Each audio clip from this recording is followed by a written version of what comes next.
Sami Hamdi is joining us right now. Sami, thanks so much for joining us. Tell us what exactly happened the day you were detained here in the United States. Thank you very much for having me, Wolf. I think that what's important to note is that on the day that I was arrested, the Monday before, a far-right extreme activist, if you want to call her, called Laura Loomer, had posted a video saying that because I was criticizing the Israelis, there was an urgency to have my 10-year visa that expires in 2028 removed.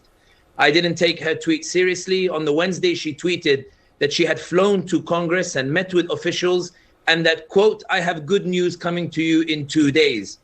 On the Sunday, I had finished lectures on Friday in Bay Area. I'd finished lectures in Sacramento. Sunday, I was to fly to Florida and then New York and then to fly home.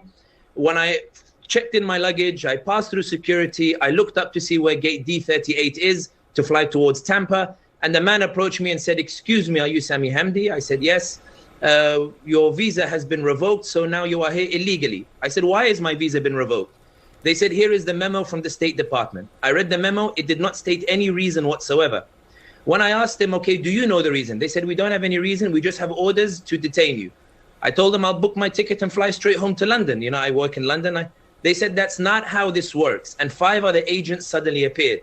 Then they escorted me out of the airport and told me to get into a black car with tinted windows. I said to them, "I'm a journalist and I'm a British citizen. I know my rights. This looks like a movie. I need to tell somebody where I am." Initially, they refused to let me use a phone, but when I insisted that I would not enter the car unless I let somebody know, I called a civil liberties organization, the Council of American Islamic Relations. And then when I asked to speak with my family, they pushed me against the car, handcuffed me from behind, put me in the car.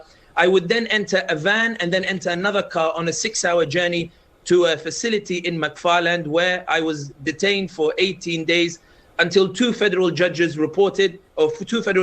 found that there were serious concerns over an infringement of freedom of speech, by which the government later approached and made a deal and said, "Listen, there won't be any charges whatsoever. Just go home and apply for a visa and come back to America later." At any point, Sami, before that day, had anyone told you anything about your visa potentially being revoked?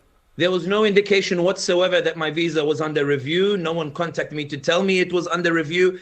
And to be quite frank, Wolf, I did not think that in the land of the brave, the land of freedom of speech, that somebody like Laura Loomer would be the arbiter of who gets to say what in the United States of America. It was even when I had sent the original tweet, when Laura Loomer had said, "I'm going to get his visa revoked," when I sent it to the lawyer saying, "Is this an individual? I'd never heard of her before.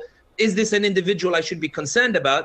And they said, "This is still a land of law. This is a land where you have freedom of speech. No one is going to listen to somebody like Laura Loomer." And that's where I think the concern is here, in that a journalist with a 10-year visa, a short-term business visa, B1, B2, that entitles me to 6 months a year in America, that visa can be revoked because somebody was upset that I said that there shouldn't be a genocide in Palestine and that America should come first as opposed to the Israelis. The point here being is, I did not criticize the American government. My visa was revoked because I criticized a foreign government. It is a most bizarre and unusual situation. And when you have the World Cup coming next year, does this mean that if a fan raises a Palestinian flag, that they're going to revoke the visa without informing that fan and then detain them 18 days?